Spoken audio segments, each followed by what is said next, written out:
sługa. Pan Jezus bierze krzyż na swoje ramiona.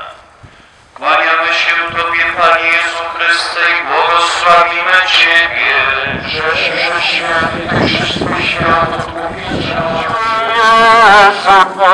Przyjdź Jezu, pociesz mnie, bo Cię kocham serdecznie.